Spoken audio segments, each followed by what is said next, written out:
Hi.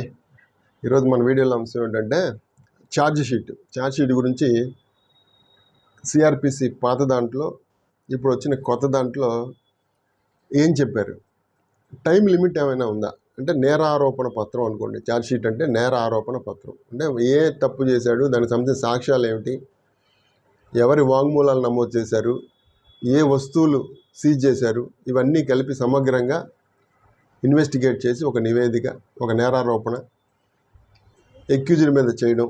దాని మీద పాత యాక్ట్లో అయితే ఛార్జ్ షీట్ అంటే నేరారోపణ చేయడం అనేది ఇన్ని రోజుల్లో పూర్తి చేయాలి అనేది లేదు.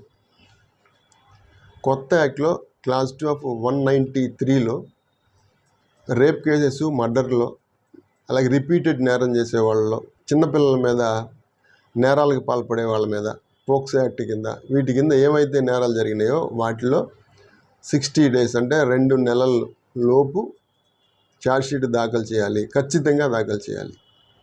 అది కొత్త యాక్ట్లో ఉపయోగకరమైన ఒక అంశం నా దృష్టిలోకి వచ్చింది. పాత యాక్ట్లో అయితే ఈ స్పెసిఫికేషన్ లేకపోవడం వల్ల 90 రోజులకు మించి రిమాండ్ ఇవ్వడానికి మ్యాజిస్ట్రేట్కి పవర్ లేని కారణంగా కేసు ఛార్జ్షీట్ వేయకపోతే అది బదిలీ అవ్వని కారణంగా ఈ డిఫాల్ట్ బెయిల్ అనేది దొరికేది. అంటే 90 రోజుల లోపల ఎంత పెద్ద కేసు అయినా ఛార్జ్షీట్ వేయకపోతే మ్యాజిస్ట్రేట్కి రిమాండ్ విధించే పవర్ లేకపోవడం వల్ల బెయిల్ దొరికేది. అలాగే మిగతా నేరాల్లో 60 రోజులు. ఇది ఛార్జ్షీట్కి నిర్దేశించిన కాలం కాదు, కేవలం పోలీసు అంటే ఇన్వెస్టిగేషన్ ఏజెన్సీ వైఫల్యం వల్ల ఎక్యూజ్డ్కి బెయిల్ తీసుకునే అవకాశం దొరికేది. కానీ ఇప్పుడు 2 నెలల సమయం కేటాయించారు. ఆ 90 డేస్ 60 డేస్ ఇంకా అలాగే ఉంది, కానీ కొత్త యాక్ట్లో కూడా ఉంది, కానీ ఛార్జ్ షీట్ అనేది అప్పుడు రాయలేదు.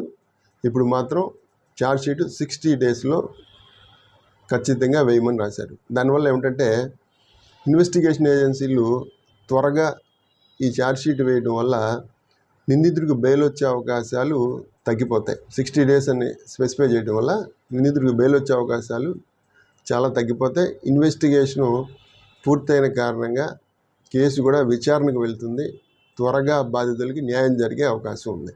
ఇది కొత్త యాక్ట్లో ఒక మంచి చట్టంలో ఒక మంచి విషయాన్ని ఏమైనా అమెండ్ చేశారా అంటే, కొత్త యాక్ట్లో ఇన్సర్ట్ చేశారా అంటే నాకు కనపడిన దాంట్లో ఇదొకటి. ఇంకా మళ్ళీ ఇలాంటి విషయాలు ఏమైనా కొత్త యాక్ట్లో ఉంటే సీక్వెల్గా వీడియోలు చేస్తాను, చూడండి.